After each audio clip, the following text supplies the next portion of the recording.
और इस बीच खबर यह कि प्रकाश जावड़ेकर ने राहुल गांधी पर पलटवार किया है। फरवरी, शाहीन बाग और दंगे, मार्च, ज्योतिरादित्य सिंधिया को खोया। एक करके उन्होंने हर महीने राहुल गांधी की उपलब्धियों पर तंज कसा है और ये कहा है कि राहुल गांधी ने जो हमला बोला सरकार के ऊपर, सरकार के उपलब्धियों के ऊपर, उसको महीनेवार उन्होंने बताया कि 6 महीनों में क्या उपलब्धियां रही हैं राहुल गांधी की।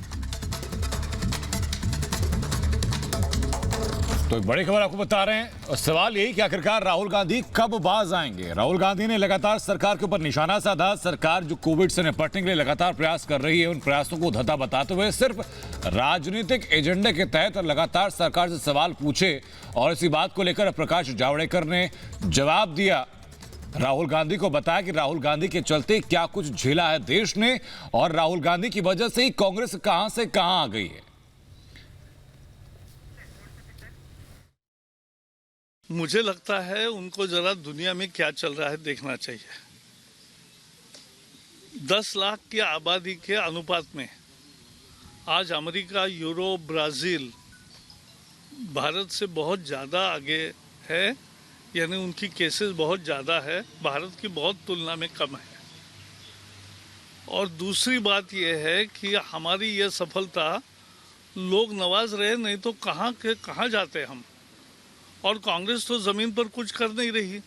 कांग्रेस तो केवल ट्वीट करती है। अब ये ट्वीट की पार्टी बन गई, तो ट्वीट की पार्टी ये जनता को कोई उनको सवाल उठाने का अधिकार नहीं है।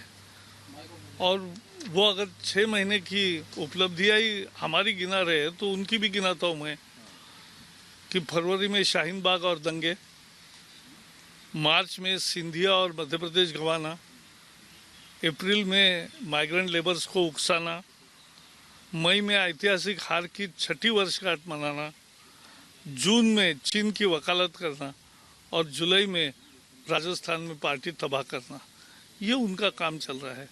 तो ये हमें ट्वीट की राजनीति नहीं होती, राजनीति जमीन पर होती है। हमारी वर्चुअल रैली भी रियल टच वाली।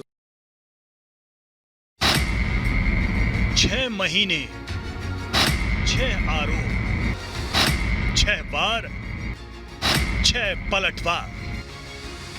राहुल की ट्विटर पॉलिटिक्स जारी है, लेकिन यही तरीका उन पर भारी है। इस बार सरकार पर फिर से वार किए हैं, लेकिन उसका पलटवार भी कुछ उसी अंदाज में मिला है।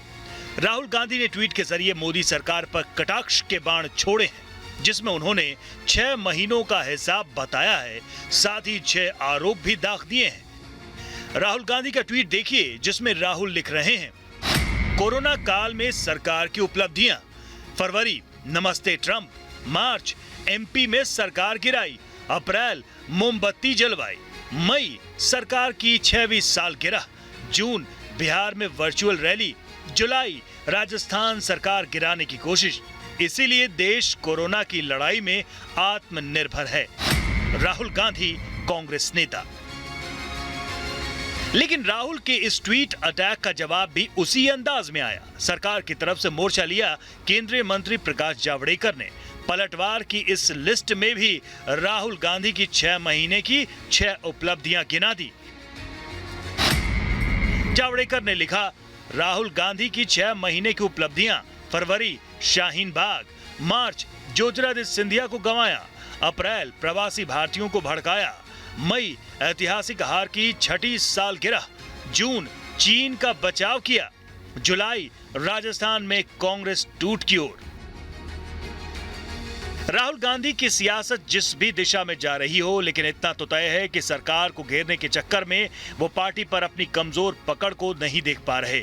एक के बाद एक युवा दिग्गज नेता पार्टी छोड़ रहे हैं। कांग्रेस की सरकारें गिर रही हैं या अस्थिर हैं। पार्टी में फूट शीर्ष से लेकर जड़ तक है, लेकिन घिसी पिटी परिवारवादी कांग्रेसी राजनीतिक लाइन छूट नहीं रही। और राहुल गांधी के आरोप तब और बैकफायर कर जाते हैं जब चीन या पाकिस्तान या फिर देश में दंगे कराने वाले लोगों के ऊपर वो सवाल उठाने की